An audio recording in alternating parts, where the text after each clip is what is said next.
In the 3rd year of King Jehoiakim's reign, the holy city of Jerusalem faced its darkest hour as the mighty King Nebuchadnezzar arrived to conquer it. The Lord allowed the city to fall, and the sacred treasures of God's temple were carried away to be placed in a house of pagan gods. Among the captives was a young prince named Daniel. Though his world was collapsing, his spirit remained steady, anchored by a faith that chains could not break. The king had a plan to assimilate the best of Israel into his empire. He ordered Ashpenaz to select youths who were healthy, handsome, and brilliant. These 4 young men were chosen for their sharp minds and royal lineage, destined for a life of service in the world's most powerful palace.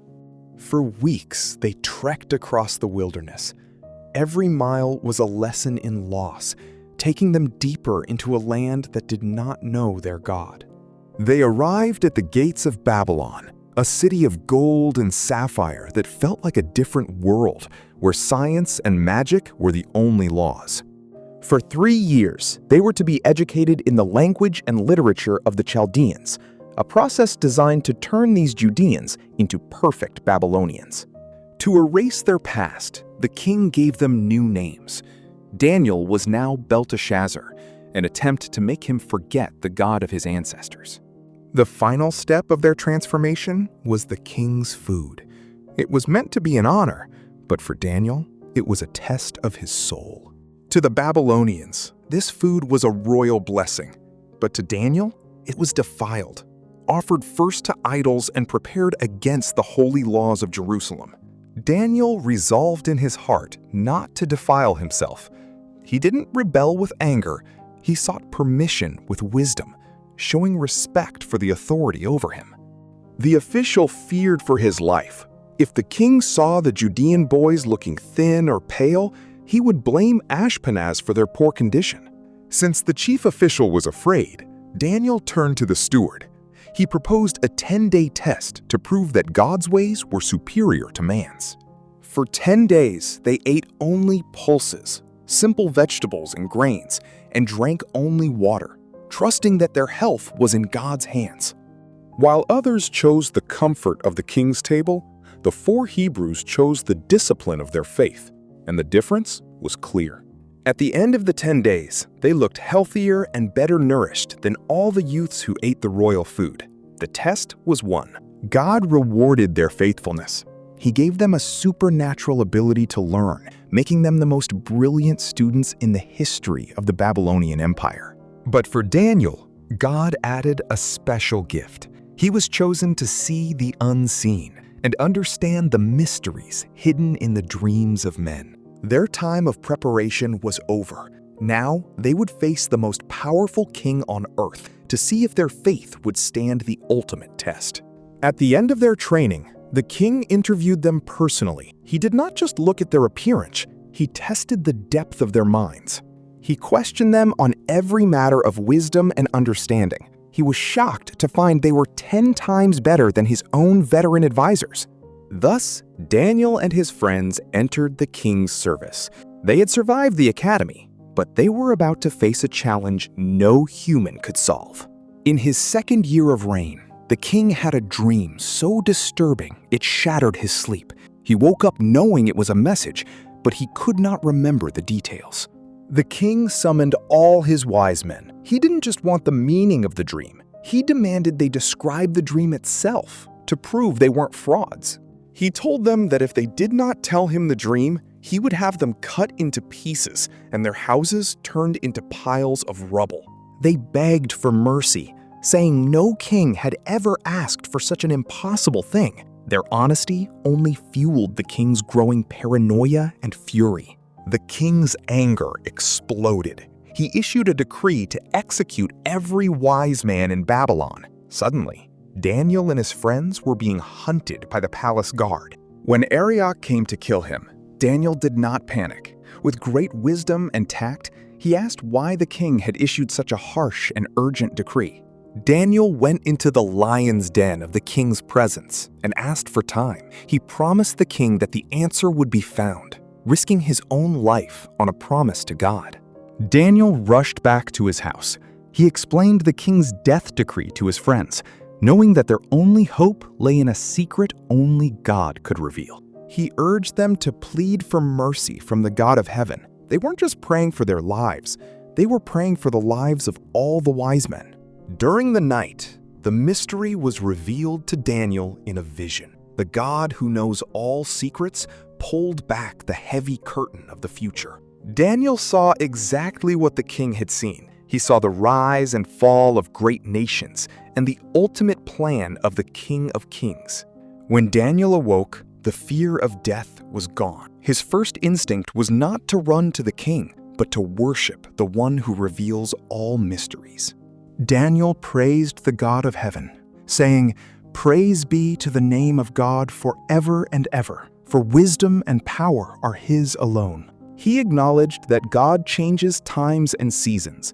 He removes kings and sets up others. He gives wisdom to the wise and knowledge to the discerning.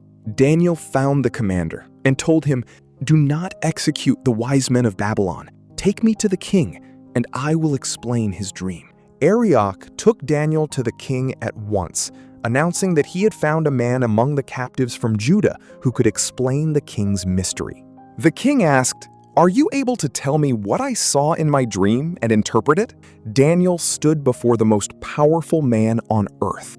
Daniel replied that no wise man or magician could explain the mystery, but there is a God in heaven who reveals secrets to kings.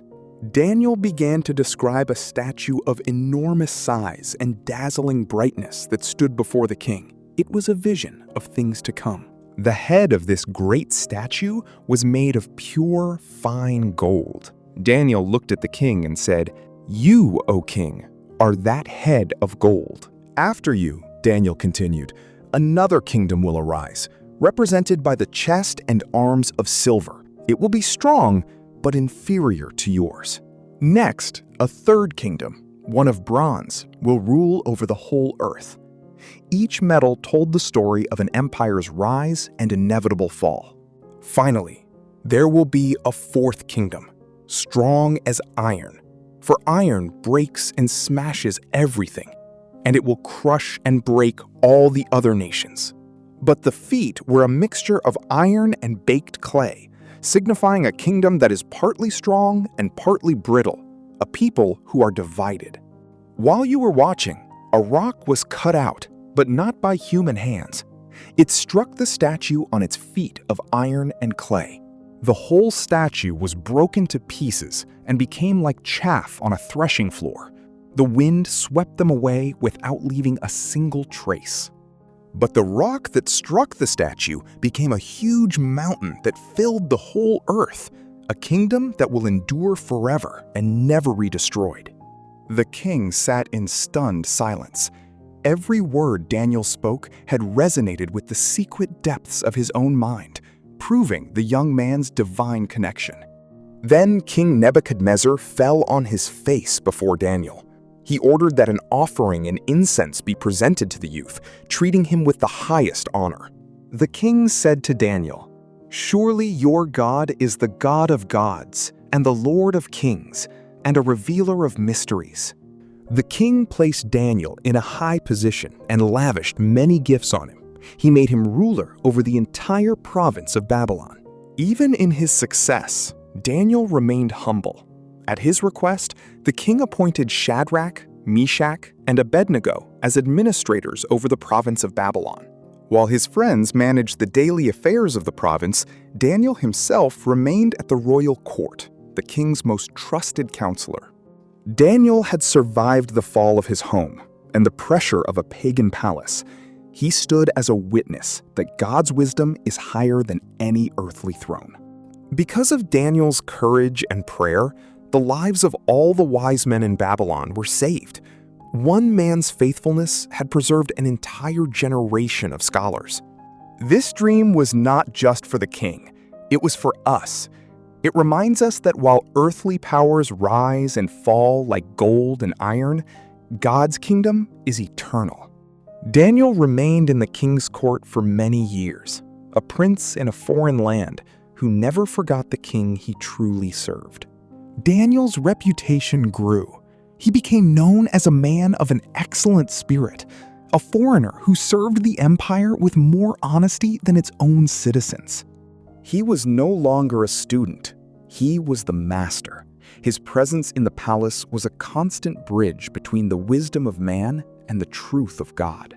This was the legacy of the noble youths.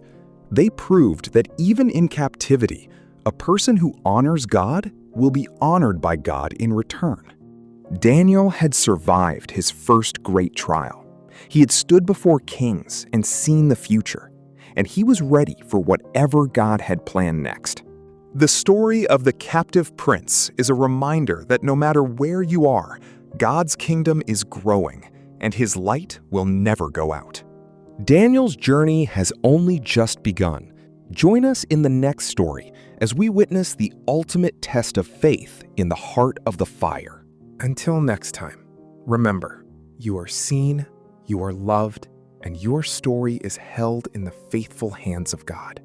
God bless you, and we'll see you in the next story.